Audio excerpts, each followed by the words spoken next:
I have to just tell you, this group of ministers of finance is an incredibly impressive group.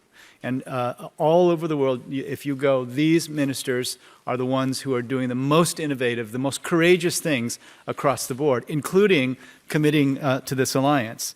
You know, Alfonso Prat-Gay, one of the, again, brilliant Minister of Finance for Argentina, has taken so many courageous actions in Argentina, and now he's here, and we really welcome the fact that, that Argentina is now engaging with this particular alliance.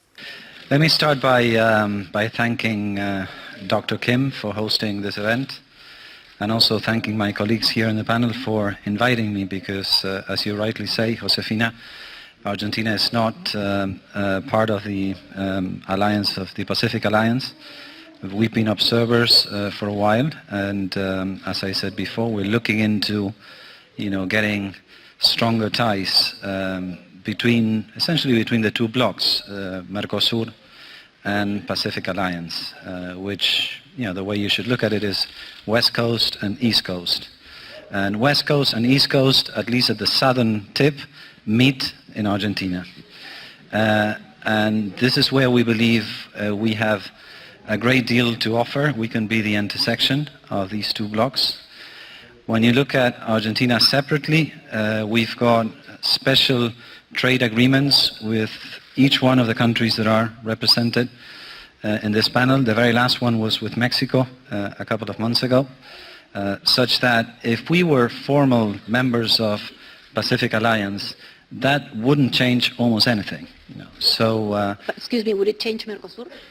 Well, the idea is that we can, put Mercosur in that same vein, and that we really shoot for, something that's been eluding us for the past 2 centuries or so, which is formal and real integration in South America.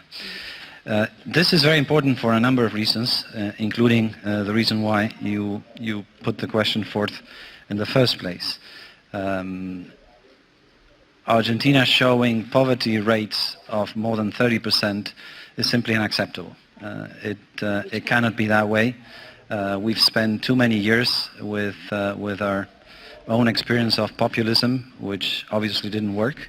There were the resources, there were the vehicles, but yet these resources and these vehicles did not cater to the poor, did not cater to the vulnerable, and this is why it's so important, the work we're doing with other multilateral organizations, including, of course, the World Bank, that is helping us out with our social policies and the infrastructure policies.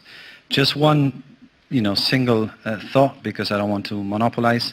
When we look into the agricultural sector, which is one of our most dynamic sectors, around 70% of the agricultural products that we export are basically grains, soybean and grains, and only 30% are what we call regional economy products that basically come from, small size producers in the interior of the country.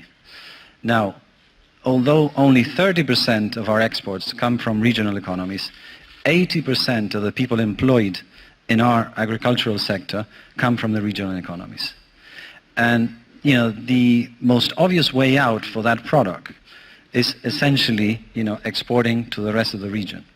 So integration is a must for as much as we want to, work towards what President Macri made one of his pillars of the campaign, which is Pobreza Cero. We all need and we all want to move towards that direction. We're not going to make it in one mandate.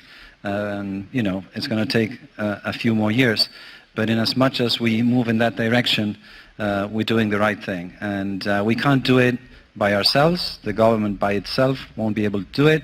It will need, the support of, the population at large.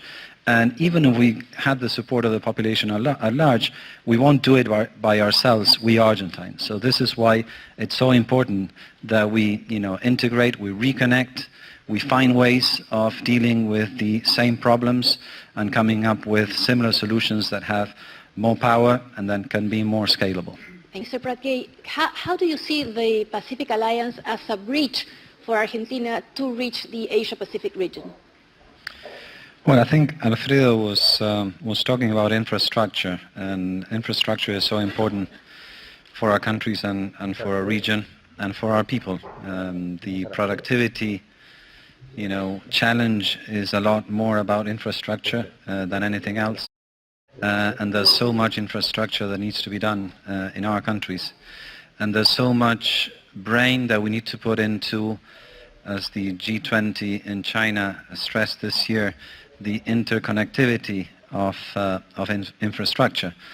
I think that's an area where, in as much as we move forward in that direction, then we will be able to link the two oceans, basically, the Atlantic with the Pacific, and with the right infrastructure of roads, railroads, ports, and so forth.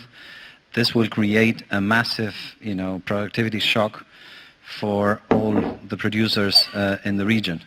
I think this is an obvious area where we need to work together.